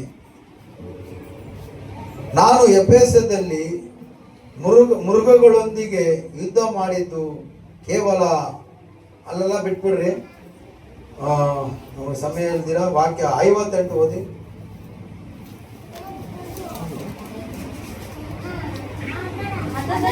ಆದ್ದರಿಂದ ನನ್ನ ಪ್ರಿಯ ಸಹೋದರರೇ, ಸ್ಥಿರಚಿತ್ತವಾಗಿಯೂ ನಿಶ್ಚಲರಾಗಿಯೂ ಇರ್ರಿ. ನೀವು ಕರ್ತನ ಸೇವೆಯಲ್ಲಿ ಪಡುವ ಪ್ರಯಾಸವು ನಿಷ್ಕಲಕವಾಗುವುದೆಂದು ತಿಳಿದು ಕರ್ತನ ಕೆಲಸವನ್ನು ಯಾವಾಗಲೂ ಆಸಕ್ತಿಯಿಂದ ಮಾಡುವವರಾಗಿರ್ರಿ. ನಿನಗಾಗಿ ನನಗಾಗಿ ದೇವರು ನಿತ್ಯ ಜೀವ ಏರ್ಪಡಿಸಿದ್ದಾರೆ. ನಿನಗಾಗಿ ನನಗಾಗಿ ದೇವರು ಪುನರುತ್ಥಾನವನ್ನು ಸ್ಥಾಪಿಸಿದ್ದಾರೆ. ಇದಕ್ಕಾಗಿ ನಾವೇನ್ ಮಾಡ್ಬೇಕಂತೆ? ಎಚ್ಚರಿಕೆ ಆಗಿದ್ದು ಆತನ ಕೆಲಸಗಳು, ಸೇವೆಗಳು ನಾವು ಯಾವಾಗಲೂ ಏನ್ ಮಾಡಬೇಕು? ಜಾಗೃತಿಯಿಂದ ಮಾಡಬೇಕು. ಹಲ್ಲೇಲೂಯಾ. ಜಾಗೃತಿಯಿಂದ ಮಾಡಬೇಕು. ಇದರಲ್ಲೇ 1 ಕೊರಿಂಥರ್ 13:12 ಓದಿ.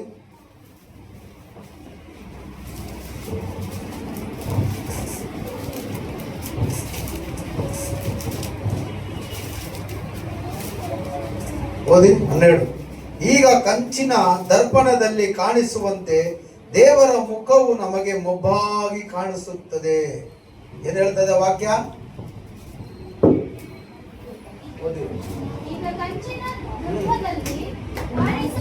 ಕಾಣಿಸುವಂತೆ ದೇವರ ಮುಖವು ನಮಗೆ ಮೊಬ್ಬಾಗಿ ಕಾಣಿಸುತ್ತದೆ. ಕಂಚು ಅಂದ್ರೆ ಏನು? ಕಂಚು ಗೊತ್ತಿಲ್ವಾ?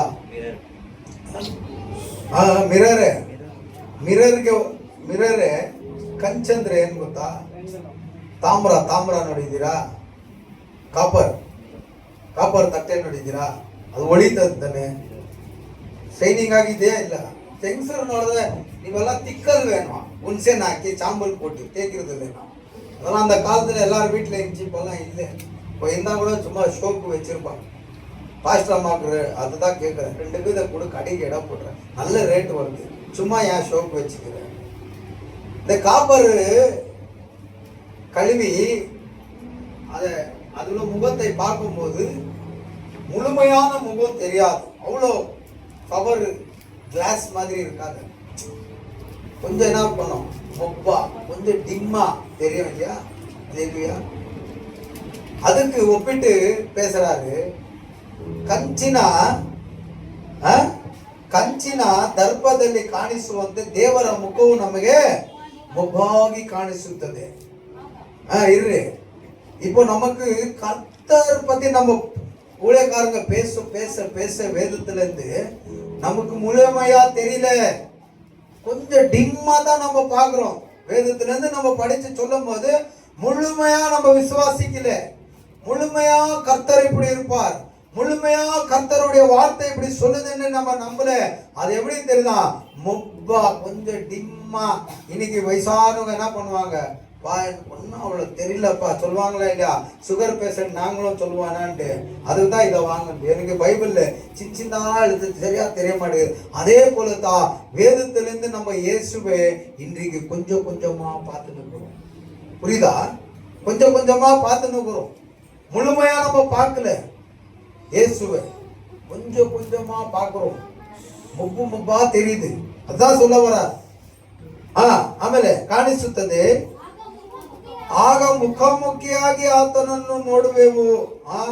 ஒரு நாள் வரும், இயேசு இரண்டாவது வருகை வரும், இயேசு வரப்போகிறார், சீர்படுத்த போகிறார். சொன்ன நம்ம அதை அவர் வரும்போது சரிப்படுத்துவார், சரிப்படுத்தி எல்லாத்தையும் பிதாவின் பாதத்துல போட்டுருவாரு. அப்போ நம்ம முழுமையா பார்க்க போகிறோம் இயேசு எப்படியாப்பட்டவர் என்று. இன்னைக்கு நாம் விசுவாசத்துக்குள்ள அவரை நம்புறோம், முழுமையா இல்ல, முப்பா கொஞ்சம் கொஞ்சமா நம்பி இருக்கிறோம், முழுசா இல்ல. ஆனா ஒரு நாள் முகமுகமா பார்க்க போகிறோம். ಆಗ ಸ್ವಲ್ಪ ಮಾತ್ರವೇ ನನಗೆ ತಿಳಿದಿದೆ. அப்படின்னா இவர் எழுதுறாரு, சொல்றாரு இயேசு பத்தி, எனக்கும் முழுசா தெரியாதுப்பா, நம்ம இப்போ கொஞ்சம் கொஞ்சமா பார்த்துனுக்குறோம். அவர் வரும்போது முகமுகமா பார்க்கும்போது முழுமையா பார்க்கிறோமா எப்படின்ட்டு எனக்கு கூட தெரியாதுப்பான்றாரு. அப்புறம் ಆಗ ದೇವರು ತನ್ನನ್ನು ಸಂಪೂರ್ಣವಾಗಿ ತಿಳಿದುಕೊಂಡಂತೆ ನಾನು ಸಂಪೂರ್ಣವಾಗಿ ತಿಳಿದುಕೊಳ್ಳುವೆನು. ಆಗ ದೇವರು ನನ್ನನ್ನು ಸಂಪೂರ್ணವಾಗಿ ತಿಳಿದುಕೊಂಡಂತೆ ನಾನು ಸಂಪூர்ணವಾಗಿ ತಿಳಿದುಕೊಳ್ಳುவேನು. கர்த்தரை பார்க்கும்போது தேவன் நம்ம எப்படி பார்க்கிறாரோ அப்படியே நம்மளும் அவரை முகமுகமா பூர்ணமா முழுமையா பார்க்க போகிறோம். ஹல்லேலூயா. எத்தனை பேர் ஆசைப்படுறீங்க? எத்தனை பேர் ஆசைப்படுறீங்க? ஹல்லேலூயா.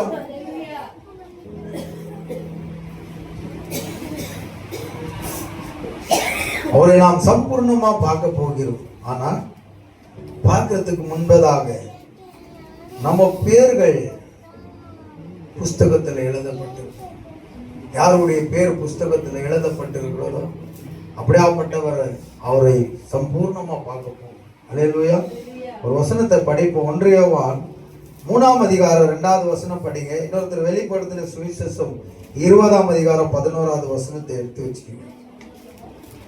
1 யோவான் 3:7.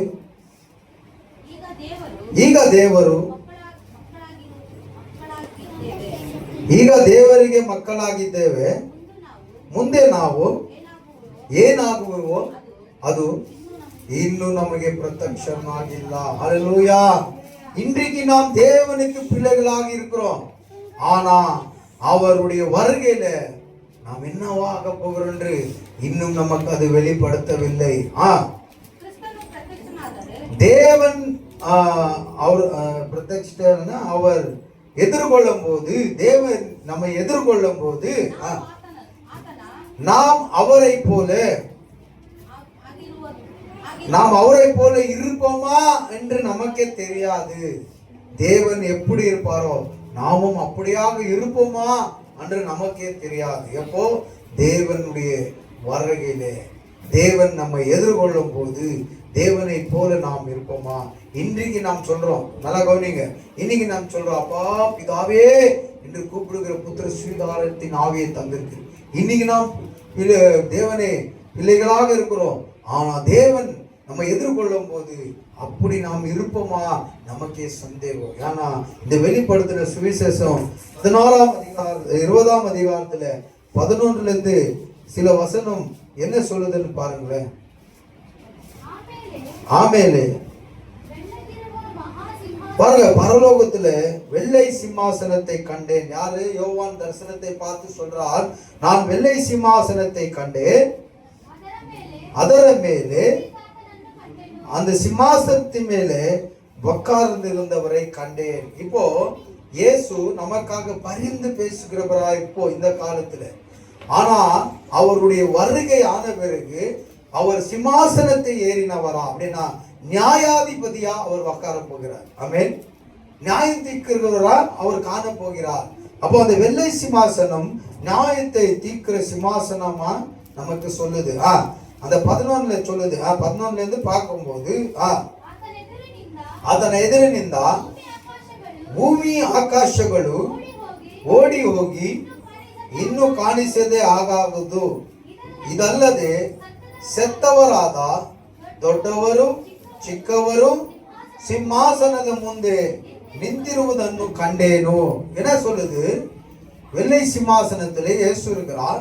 இயேசுக்கு முன்பதாக மரித்தவர்கள் நிற்கிறாங்க. அவங்க யாருன்னா சிறியவர்கள் பெரியவர்கள் எல்லாரும் அவருக்கு முன்பதாக நிற்கிறார்கள். அப்பொழுது புஸ்தகங்கள் திறக்கப்பட்டது. பின்னும் ஜீவ புஸ்தகம் என்கிற இன்னொரு புஸ்தகம் திறக்கப்பட்டது. அந்த புஸ்தகத்தில் வரைந்து வைத்திருக்கிற விஷயங்களை, அந்த விஷயத்தின் ஆதாரத்தின் மேலே அவரவர்கள் செய்த காரியங்களுக்கு மரித்தவர்களுக்கு நியாய தீர்ப்பாயிடுச்சு. அல்லேலூயா. நல்லா கவனிங்க, நான் பயம் கொடுக்க வரல. வேதம் என்ன சொல்லுதோ அது பிரகாரம் தான் பேச வரேன். எல்லாரும் போய் அவருக்கு முன்பதாக நிற்கிறோம். உயிர் தெழுந்து செத்து கிறிஸ்து சொன்ன மாதிரியே செத்து உயிர் தெழுந்து போய் அவருக்கு முன்பதாக நிற்கிறோம். நிற்கும் போது புஸ்தகங்கள் திறக்கப்படுது. யாரெல்லாம் நிற்கிறாங்கன்னா பிலிப்பி புஸ்தகம் சொல்லுது, மிருத்யு, பாதாளம், சமுத்திரத்தில் இருக்கிறது, எல்லா பாதாளத்தில் இருக்கிறவங்க எல்லாம் வந்து இயேசுக்கு முன்பதாக முழங்கால் படி இடுவார்கள். இன்னைக்கு இடல, ரெட்டி இடல, கவுடா இடல, பணக்கார இடல, யாரும் இடல. ஆனா அந்த நாளில இவங்க எல்லாம் வந்து இடுவார்கள். இவர்தான் தேவன் என்று பார்த்து முனங்கால் இடுவார்கள்.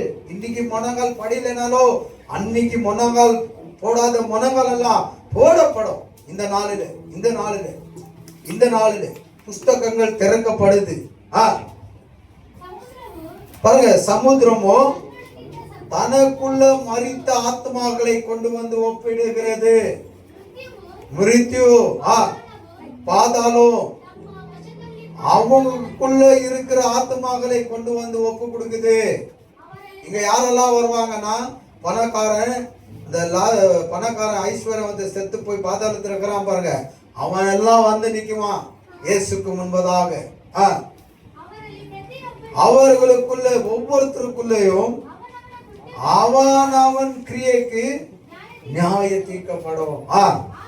அப்புறமா மிருத்யும் பாதாளமும் கடைசியா நெருப்பின் அக்னிக்கு அதெல்லாம் தள்ளப்படும். ஏன்னா நியாயம் தீர்க்கப்பட்ட பிறகு இனி யாருக்கும் மரணம் என்றதே இல்லை. இன்னும் யாரும் மனுஷனா பிறந்து அவன் பாவம் செஞ்சு மறித்து நரகத்துக்கு போனோம், பாதாளத்துக்கு போனோம், அந்த சீனே கிடையாது. நியாய தீர்க்கப்பட்ட பிறகு பாதாளம், அந்த மிருதுன்ற காரியங்கள்லாம் அக்னி கந்தகமா இருக்கிற நரகத்துக்குள்ள தள்ளப்பட்டுரும், க்ளோஸ் ஆயிடும். அதுக்கு மேல யாருக்கும் நியாய தீர்ப்புன்றதோ இல்லை, பாவத்தின் சம்பளம் மரணம்ன்றதோ இல்லை, நரக வாசல் என்ற என்ட்ரியே கிடையாது. எப்போனா புஸ்தகங்கள் திறக்கப்படும், அவன் கிரியைக்கு அங்க நியாய தீர்க்கப்படும். அல்லேலூயா. நம்ம இங்க வேணா தப்பிச்சிடலாம், அவர் வருகையில வேணா தப்பிச்சிடலாம். ஆனா இந்த இடத்துல நம்ம தப்பிச்சுக்க முடியாது. கொஞ்சம் எச்சரிக்கையா இருந்திருக்கு. என்ன பண்ணணும்? நம்ம கொஞ்சம் ஜாக்கிரதையா இருக்கு. இன்னைக்கு தப்பிச்சிடலாம், சர்ச்சில் இயேசு வருகையிலே தப்பிச்சிடலாம். நியாய தீர்ப்புக்கப்படும் போது நம்ம போய் நிக்கிறோம் பார், அங்க நம்ம தப்பிச்சிக்கவே முடியாது. பாஸ்டரா இருக்கட்டும், பிலீவர் நீங்களானா இருக்கட்டும், தப்பிச்சிக்க கொள்ளவே முடியாது. அதனால அங்க நம்ம தப்பிக்க வேண்டும் என்று அவருடைய வருகைக்குள்ள நாம் அங்க எப்படி தப்பிக்க முடியும் என்று யோசிக்கலாம். ஹல்லேலூயா, பிரைஸ் தி லார்ட். தேவன் உங்களை ஆசீர்வதிப்பார். உங்களுக்காக எனக்காக கர்த்தர் என்ன வச்சிருக்கிறார்? உயிர் தெழுந்த இலை வச்சிருக்கிறார். இனி வாழ்றவன் யார் இல்ல, நான் அல்ல, எனக்குள்ள யார் வாழ்றாங்க? கிறிஸ்துவே வாழ்றாங்க. எப்படி கிறிஸ்து செத்து உயிர் தெழுந்தாரோ அதே போல கிறிஸ்துக்குள்ள வாழ்கிறவனோ மரித்து உயிர் தெழுந்து கொள்வான் என்று வேதம் சொல்லுகிறது. கரங்களை தட்டி தேவனுடைய நாமத்தை மகிமைப்படுத்துங்க. தேவன் நமக்கு என்ன கொடுத்திருக்கிறார்? விசுவாசத்தின் ஆவியை கொடுத்திருக்கிறார். எந்த ஆவி? பயத்தின் ஆவி அல்ல, பலத்தின் ஆவியை கொடுத்திருக்கிறேன். எதுக்கோ டோன்ட் கேர். ஏன்னா நான் இயேசுவை நம்பி இருக்கிறேன். இயேசுவை நம்பினதுனால நான் சாகிறதுக்கு ரெடி, வாழ்றதுக்கு ரெடி. போல தான் சொல்றா, மரித்தாலும் எனக்கு சந்தோஷம் தான், நான் உயிரோடு இருந்தாலும் என் கிறிஸ்துவுக்காகவே இருப்பேன். நான் மரித்து போனா அதுவும் சந்தோஷம். ஏன்னா என்ன, நான் ஓடின இந்த பூமியில கர்த்தருக்காக இயேசுக்காக பட்ட பிரயாசம், செய்த ஊழியம், செய்த வேலை, ஓடின ஓட்டத்துக்காக எனக்கு ஜீவ கிரீடம் காத்திருக்கிறது என்று, அந்த ஜீவ கிரீடத்தை பெற்றுக்கொள்ள என்று நான் ஆசை உள்ளவனாக காணப்படுகிறேன். அதனால மரித்தாலும் எனக்கு லாபம் தான், உயிரோடு இருந்தாலும் நான் இயேசுக்காகவே இருப்பேன் என்று போல் சொல்றார். அல்லேலூயா. அருமையான தேவஜனமே, இயேசு சிந்தின ரத்தம், இயேசு பெற்றுக்கொண்ட உயிர்த்தெழுந்தல் மனுஷனுக்கு லாபம். அல்லேலூயா. அது உயிர்த்தெழுந்தல். இயேசு மனுஷனுக்கு நம்பிக்கை உயிர்த்தெழுந்தல் மூலியமா அவர் என்ன பண்ணிருக்கிறார்? நம்பிக்கையை கொடுத்திருக்கிறார். நம்பிக்கையால நீதிமான் என்ன ஆகுறா? பொழித்துக் கொள்ளுகிறான். ஒரு மனுஷன் பொழித்துக் கொள்ளுகிறது நம்பிக்கை மூலமா தான். ஹல்லேலூயா. இயேசு வருகை மட்டும் விசுவாசமா இருங்க, நம்பிக்கை உள்ளவராக இருங்க. அந்த ஜீவ புஸ்தகத்துல என் பேர் எழுதப்பட்டிருக்கணும் என்று நம்பிக்கை உள்ளவராக இந்த பூமியில வாழ நாம் கத்துக்குவோம். கர்த்தர் உங்களை ஆசீர்வதிப்பார். எல்லாம் இழந்து நிற்போம். இந்த நேரத்தில்